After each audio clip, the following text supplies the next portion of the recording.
relentlessly on Alan Wake. I'm hunted by the law. Sheriff, Wake's running. I'm giving chase. Are you seriously telling me that writer just took out my deputies? A thriller I supposedly wrote is coming true. The genre of the story seems to be shifting. It's turning into a horror story. I was told that Alice had been kidnapped, but that was a lie. We don't have his wife. We don't know where she is. Her purported kidnapper was eaten up by the dark presence before it attacked me.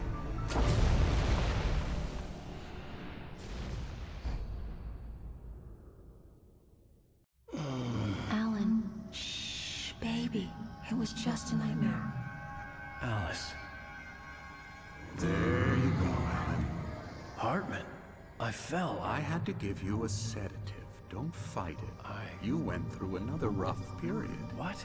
Right now, it's very important that you stay calm. We don't want you to have another episode. You're a patient at my clinic. Have been for a while now. The shock of your wife's death triggered a mental illness. No, you're lying. You're suffering from various symptoms of undifferentiated schizophrenia. Bastard.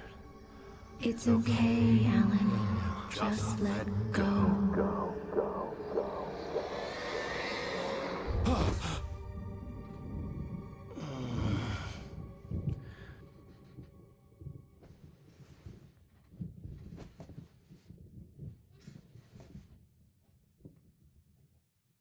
I felt groggy. Whatever Hartman had bumped in me was making me numb. I felt like this was happening to someone else. Someone I was watching on television. I couldn't think. Couldn't focus. The door was locked. I was a prisoner here.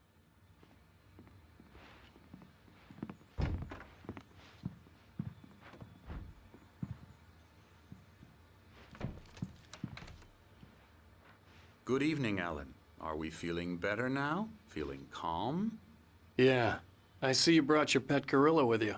So sure, I'm calm. I get the message. Loud and clear. Why, right. That's the spirit. You're being very brave, Alan.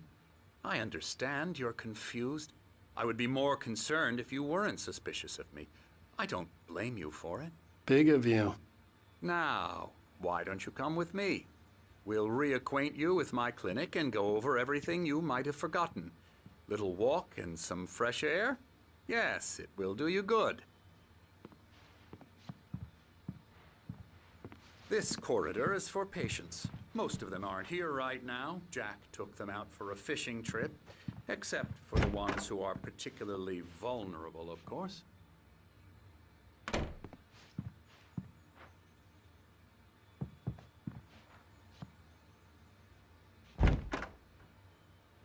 I encourage creativity as a part of the recovery process here at Cauldron Lake Lodge. I specialize in treating artists. I bet you do. Splendid, Alan. I honestly believe we can get this thing under control if we work together. This way, Alan.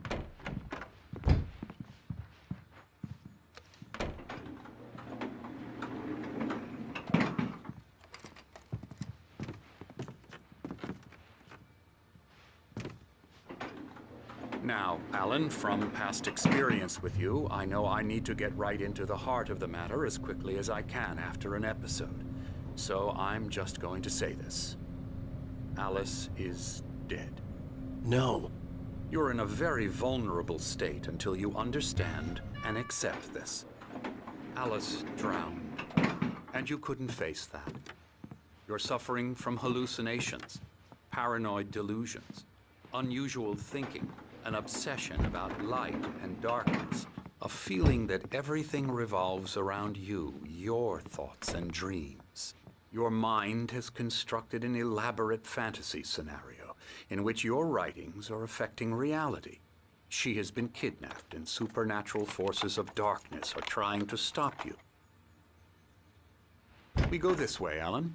I wasn't ready for another shot, so I went along with it. He had to be lying.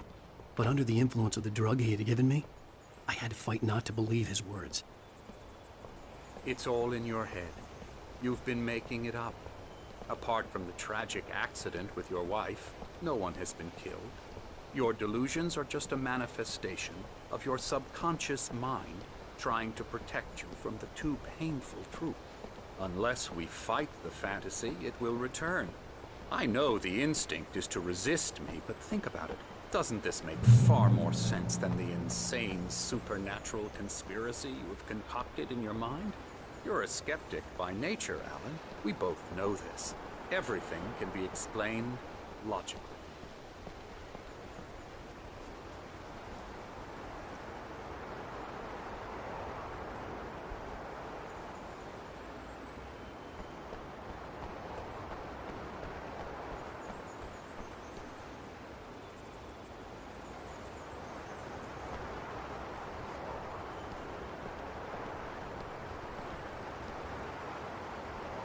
I never get tired of this view. Very inspiring, isn't it? Cauldron Lake spread below us. I could see Mirror Peak on the other side of the lake. I thought I could make out the spot where Diver's Isle had been when I arrived with Alice. Now there was nothing but waves. It seems there's a storm coming. Funny, I don't recall there being a mention of that in the weather forecast. Well, no matter. This way.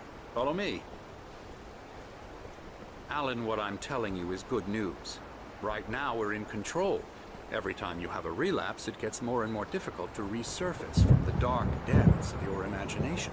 Not surprising, considering your profession. Imagination is what you work with. After all your nightmares, this should come as an immense relief to you. If it doesn't, why is that? Because I'm lying? Or because you don't want to admit that you're not well? It's very natural for you to think of me as your enemy. It's part of the illness. I let him talk. After all, Hartman I'm obviously the one loved trying his to own bring you voice. out of the His world words you've echoed constructed madly for inside yourself. my head. But I I can't dug my do nails it into by the palms of my myself. hands to stay focused. You need to work with me. Once you accept that, we can begin the journey towards your recovery. Come along. Let's go inside.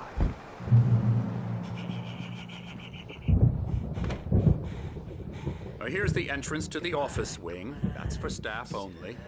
You were impressed by my trophies when you first arrived here. I do love to hunt. The great outdoors, man versus nature. It's wonderful stuff. Pretty wonderful, yeah.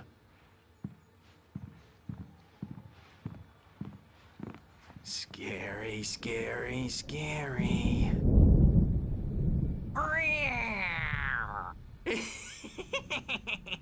Emerson.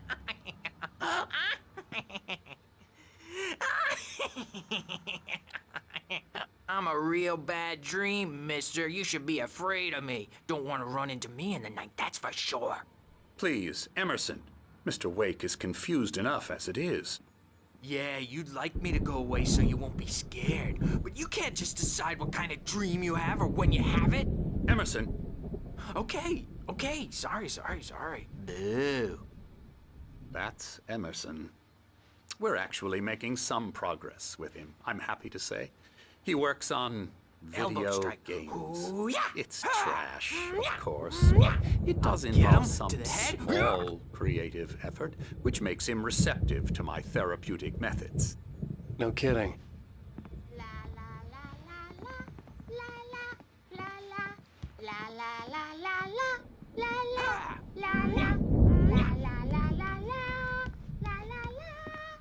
Now, you might have noticed the typewriter in your room. You've been writing as a part of the therapy. As soon as you feel up to it, you should continue.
My rheumatism's killing me. There's a storm coming. Oh, what a storm. I hope it wipes this place off the face of the earth. And these two are the Anderson brothers, Odin and Tor. They had how should I put this? A heavy metal band in the 70s and 80s called Old Gods of Asgard. They even adopted new first names to complete the image of Viking gods. After the band broke up, they lived on a farm nearby. They are, well, in advanced stages of dementia. They're well cared for, TLC and all that. There's nothing more that can be done. I'm afraid that the rock and roll lifestyle has left its mark. Oh, that won't do. I'm so sorry to cut this short for now, Alan. The power has been acting up. I'd better go check on it. We'll continue this soon. Meanwhile, when you feel up to it, return to your room and try to write. It really is for the best. Don't you think? I'd like to bash his head in with a hammer. Oh, he'd love to fish out our secrets, but he has no clue. He's not crazy enough. Not crazy like us, Sonny. Yeah! Being crazy's a requirement, Sonny. Who else could understand the world when it's like this? It takes crazy to know crazy. That's the sanest thing I've heard in a while. Zane! You're all right, Tom. Hey, we like him, don't we, bro? He's got to go to the farm. The Anderson farm. Valhalla! We wrote it all down, lest we forget. A crash course. All you need to know to get your head right. You need to find the message. Here, Sonny, here's something for you. Gave me a rash, but I kept it safe from these bastards.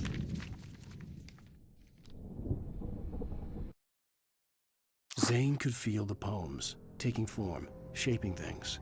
As he experimented, he imagined he could almost feel the power surging through the keys of the typewriter. It exhilarated him.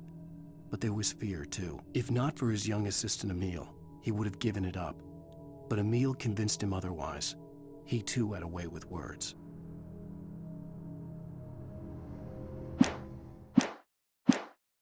My head was clearing up, or according to Hartman, I was sinking back into the fantasy. I was convinced he was lying to me about everything. Crazy or not, the Andersons made more sense. Tom, got any booze on you? Tom just lost is all. Baba Yaga.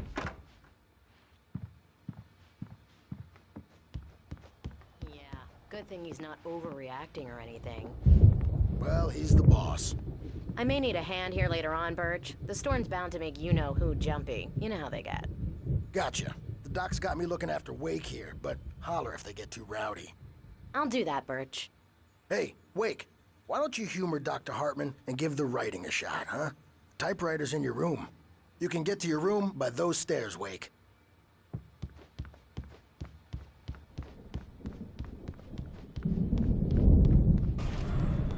Something's wrong. I'm not myself. It's hard to think that there's a shadow inside my head. I can only focus on writing. Everything else is a blur. I'm trapped in this cabin, have been for days, but it's always dark outside.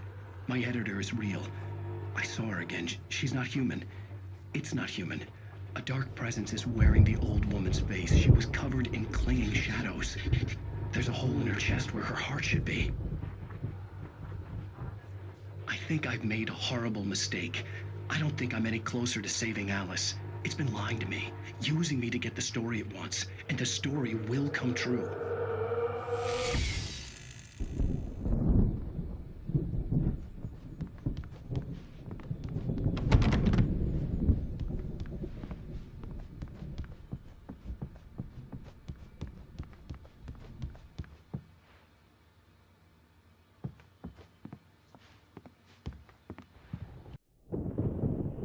The white glare of the blank page in front of me hurt my eyes. My hands began to shake uncontrollably.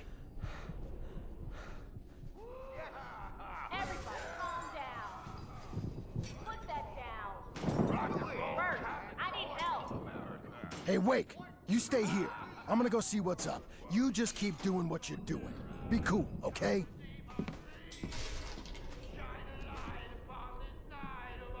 I didn't know what the chaos was all about, but it could be my only chance of getting out of here. Where the hell did he get it? I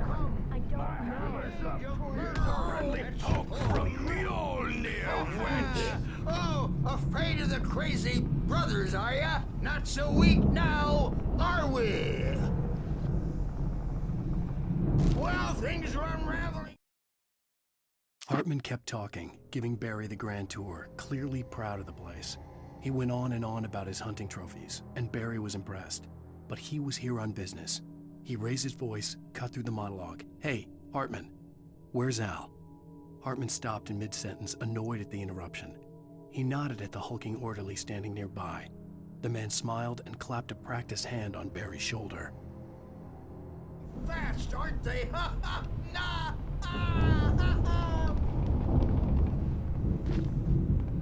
It's my storm. I'm taking it.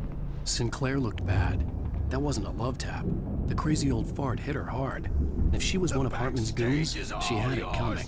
I could get the key to the office room from Sinclair. I had to get to Hartman's office. He had taken all my manuscript pages.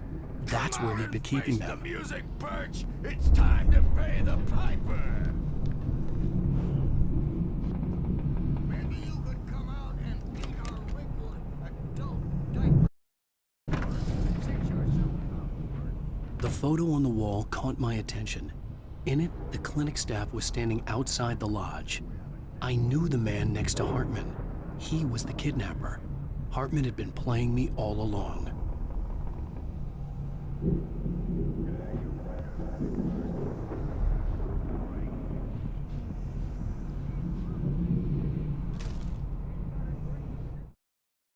Hartman wasn't happy. Mott could see it in his eyes. He quickly lowered his own. He had made a mess of it, and he knew it. The shame of failure was hard to bear. He hadn't expected Wake to say he needed more time, and he blurted out 2 days, less than Wake had asked for to show him who was in charge. But that wasn't part of Hartman's plan.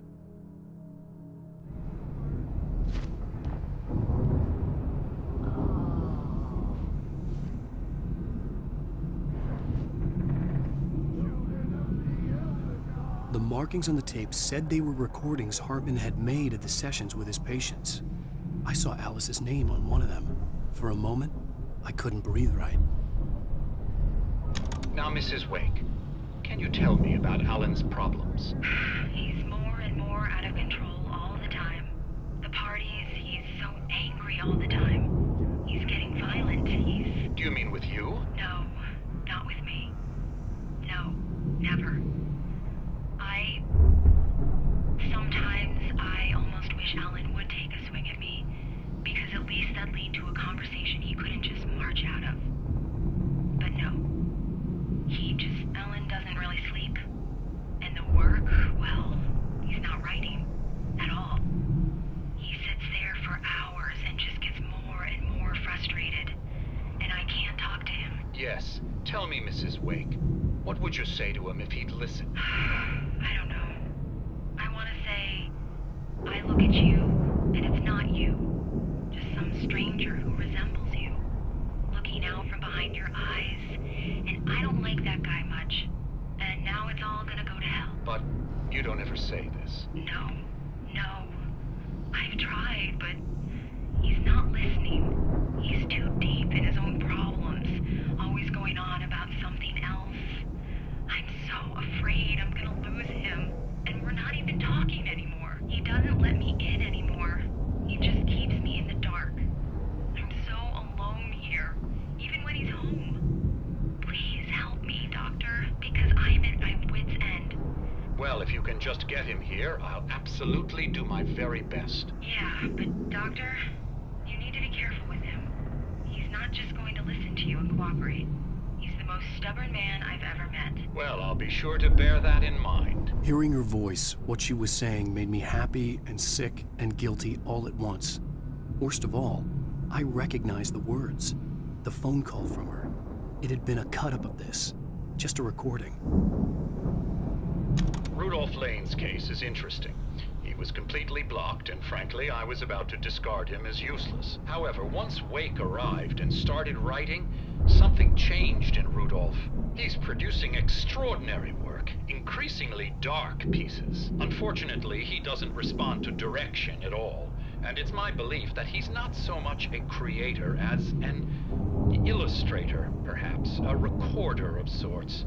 I hadn't considered the existence of such a role before, let alone its implications, but the paintings he has produced are informative. At least he's easily controlled and useful. I wish I could say the same about Wake. It's frustrating that the best subjects are always so difficult to deal with. I'm buying that. I was tailing Wheeler, and this is the only place he could have gone. That means Wake is probably there too! Agent Nightingale, this is private property, and I will not allow you to disturb my patients. Yeah? I can get a warrant. How would your fragile little patience like that? Oh, I'm thoroughly intimidated by your mighty authority now, Agent. Listen, you smug snob. How would you like it if I busted through this gate and knocked you around a little? Agent Nightingale, first of all, I'm recording this conversation, so you might want to watch what you say. Secondly, you're not dealing with a hick now. I know the law, and if you can get a judge to grant a warrant, I'll be glad to cooperate. But you won't get one.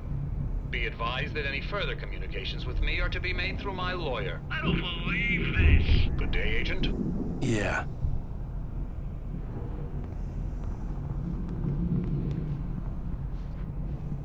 Let me out of here! Hartman, do you hear me? I'm gonna sue your crazy shreds! Seriously! Do you have any idea how much trouble you're in? I'm Barry? famous. Ow! About time! Barry, man, am I glad to see you. We need to get to Hartman's office.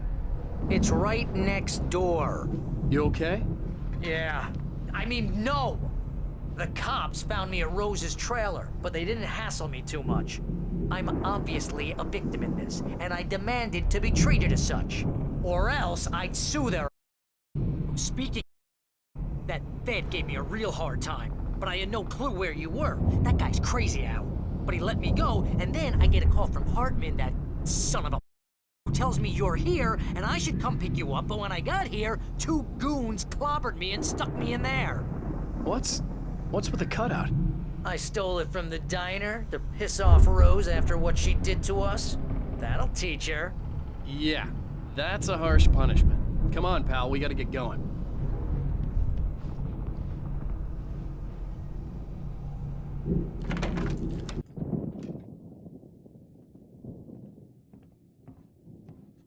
These were all the pages I had on me. And more.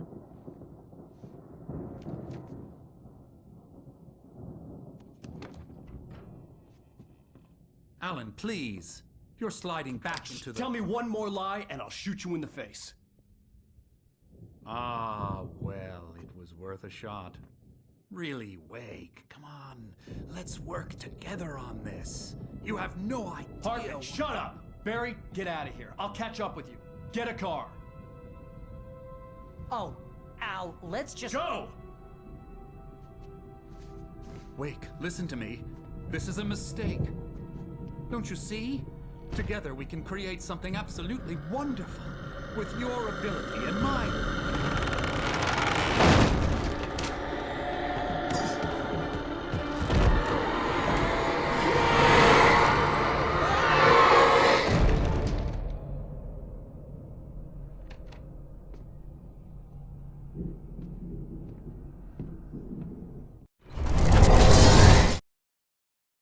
Hartman followed the fall of Alan Wake with his binoculars.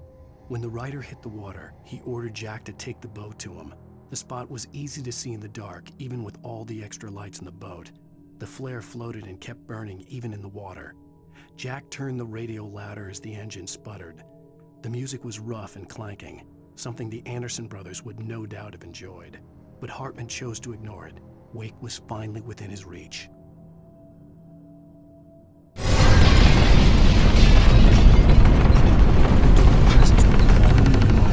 I had to find a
Hartman knew he was no creator.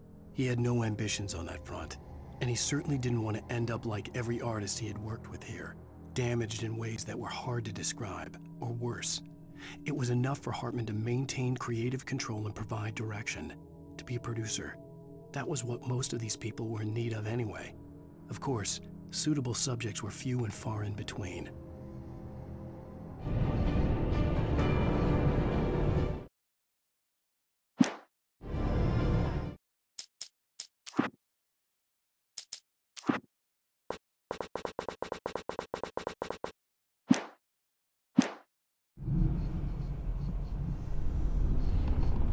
Most of us have felt its shadow on us. A shiver down your back. A glimpse from the corner of the eye. You can't find it on purpose. But take a wrong turn, board the wrong bus, wonder where you are when you wake up, and you will find yourself in the small town of Night Springs. Tonight's episode, The Doomed Samaritan. Sometimes, even the simplest things prove impossible. Consider, you get in a car and leave a life behind. Easy? Not tonight. Thanks for the ride, Mark. I'm so glad to be leaving this place. You have no idea. What, Night Springs? Come on, Linda. Relax. It's not that bad. Hey, what's that up ahead? Oh, God. There's someone in the road. I think there's been an accident.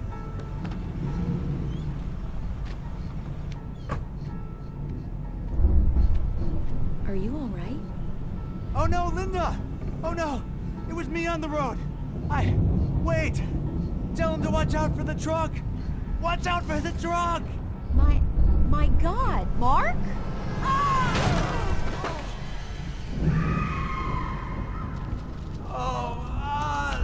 No, please!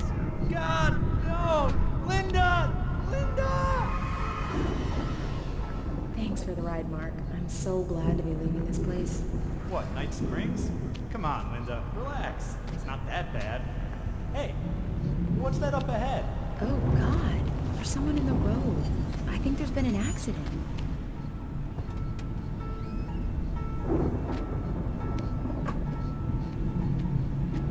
Are you all right?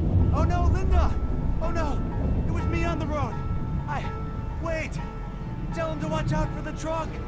Watch out for the truck! My God, Mark? And there you have it. A vicious cycle, brutally punctuated by the blast of an air horn and screaming metal. Many roads are dangerous, but none more so than the one that leads away from Night Springs.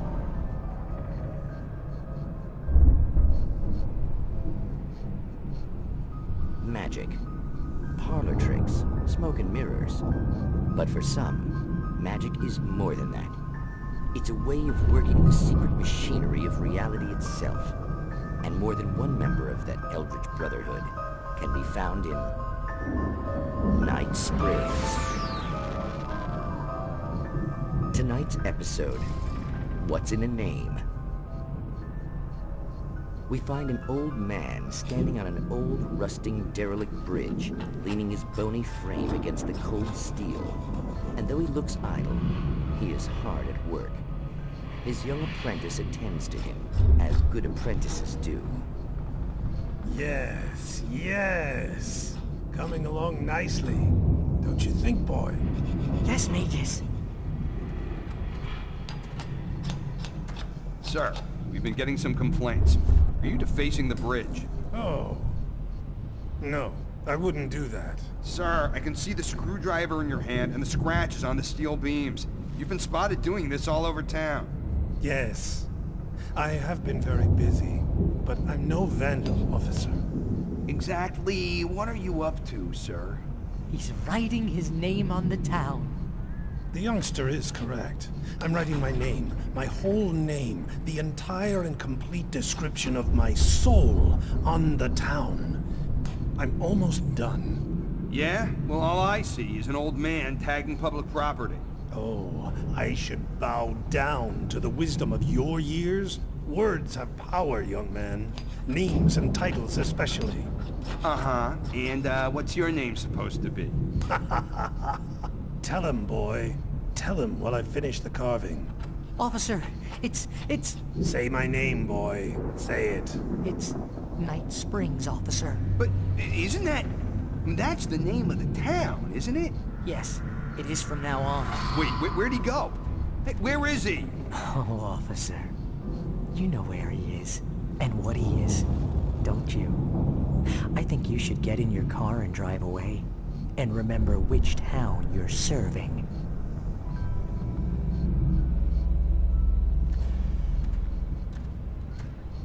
Your will be done, Magus. Ah, yes. There are too many little towns to count, all of them with some little magic of their own. But some towns have more personality than others, and none more so than Night Springs.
Come on! You gotta get going!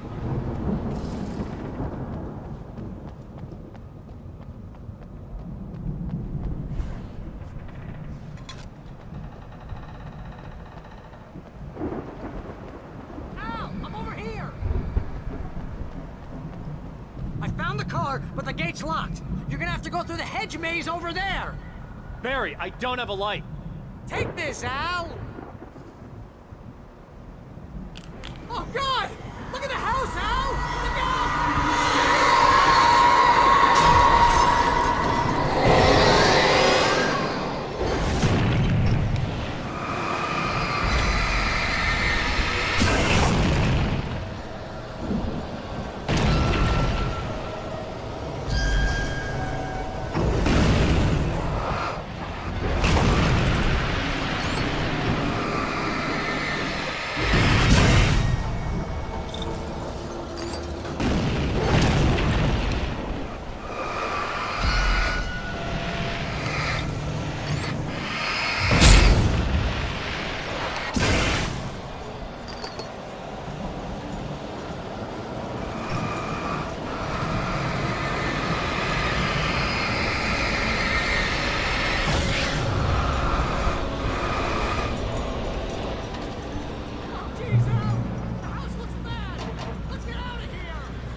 I stared at the Viking paraphernalia that littered the area, surrounding an unlikely centerpiece.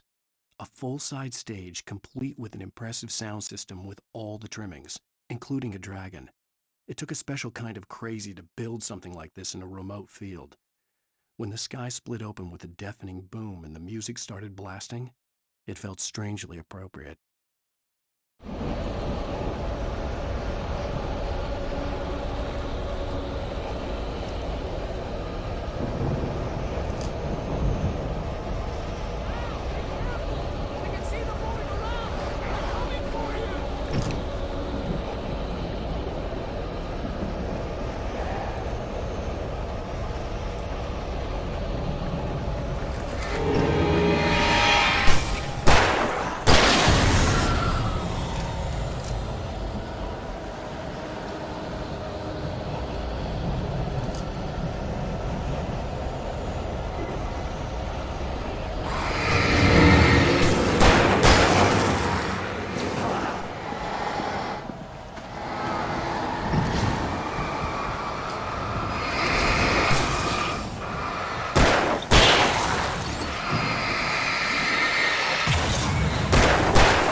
Hartman hurried down the corridor. He had disliked leaving Wake when he was surely at his most susceptible to therapy. But this was not an ordinary storm. Wake had been writing, and he had woken something up in the depths of the lake. Now, it was coming for him. Hartman had naturally prepared for a situation like this. The idiot brothers would keep Wake distracted while Hartman double-checked everything, just to be sure.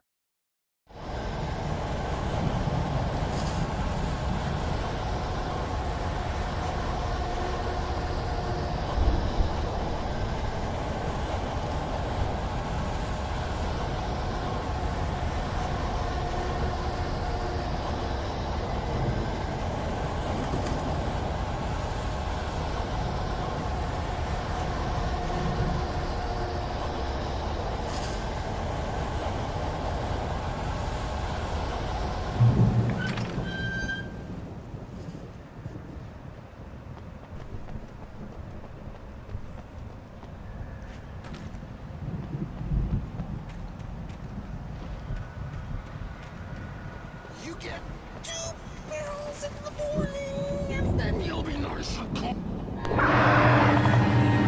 You get 3 barrels in the evening. And then you sleep like a baby.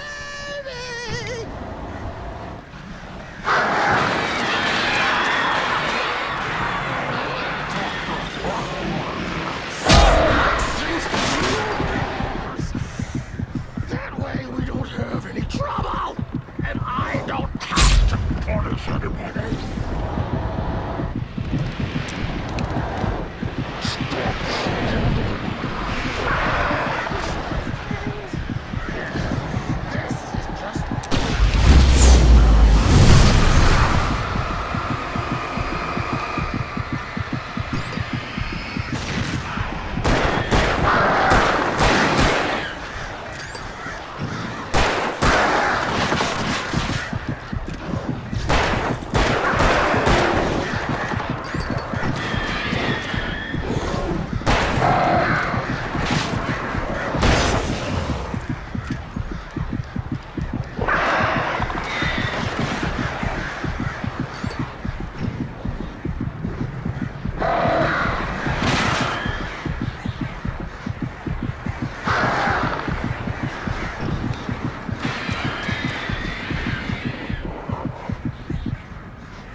Mott knew that Wake was smarter than him. Wake had more money, a beautiful wife, everything. And Hartman said Wake was important. That made him better than Mott. But Mott was calling the shots now. He'd expected Wake to whimper and grovel, but instead, he seemed willing to fight. Mott knew he'd gotten under Wake's skin. If only Mott actually had his wife. The thought made him shiver.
For the moment, Barry was just glad he had survived the fall. He had been separated from Al, and there was no easy way to climb back up. He told himself he'd be okay in the gloomy forest at night. He would just have to wait for a while for Al to find his way down. Barry turned when he heard the heavy footsteps and saw the movement. The man-shaped shadow lunged at him from the bushes, an axe held high. Barry screamed and threw up his hand. The world exploded.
Hartman watched as Wake's features slackened.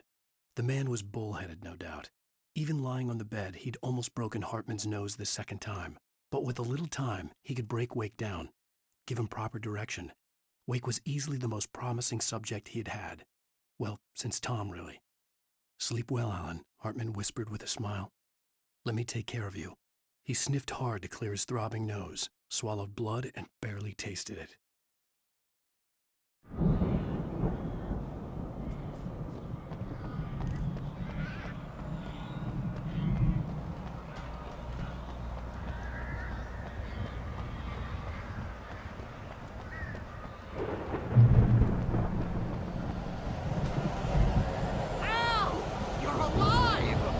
Let's get out of here. Can you open this gate?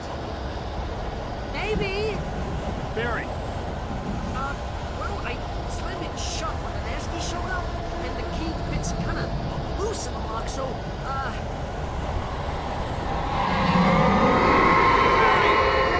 find it. Don't worry about it.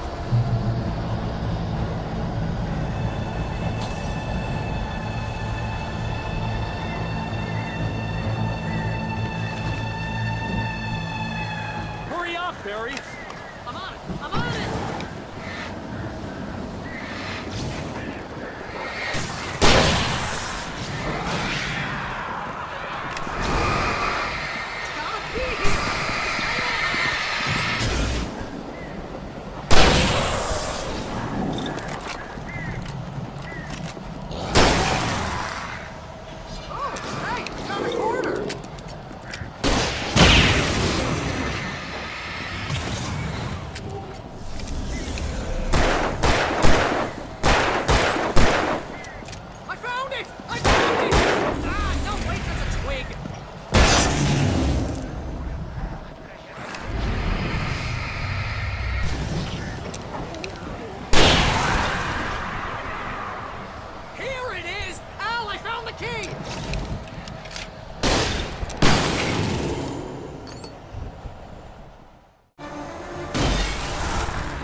Tell me we're headed for the nearest "You're now leaving Bright Falls. Come back soon" sign. We're going to the Anderson farm. I knew you were gonna say something like that. You know what? You owe me big time for this. When this is through, if we make it, I don't care what anybody says, I'm done with darkness. You're gonna buy me a tanning bed as a gift, and I'm gonna live in it.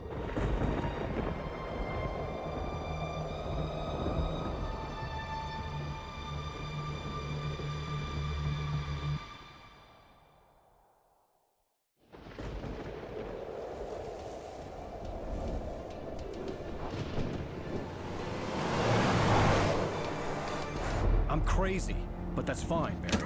Oh, you got that right, Al. You're barking mad. You are by far the craziest— But maybe that's inevitable when you deal with crazy stuff like this. It helps. This is happening, Barry. Alice, they never had Alice. She's trapped in the darkness at the bottom of the lake, but she's not dead. Al, how can you know that? I know, Barry. I can— Al, No, listen. I can bring her back. I can find her. There's something special about this place. The lake, it does something to the works of art created here. It makes them come true. But there's a catch. The dark presence, whatever that thing is, twists it to its own ends. That's why all of this is happening. It's using my manuscript to take over everything. Al, I believe you. It happened to Thomas Zane before. It happened to the Andersons. I believe you. Crazy or not, you're not delusional. We're going down. That's a fact. I'm on board, man. I'm with you. The Andersons knew about it, but they were too far gone to tell me with all the drugs they were on. But they wrote it down. There's a message somewhere at their farm, Barry. We just need to find it. Look out!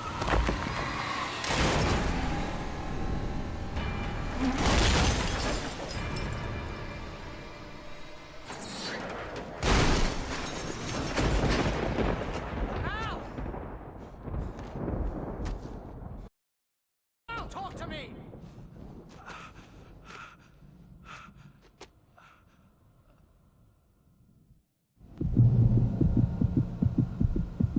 I had lost my gun in the crash. Barry was nowhere to be seen.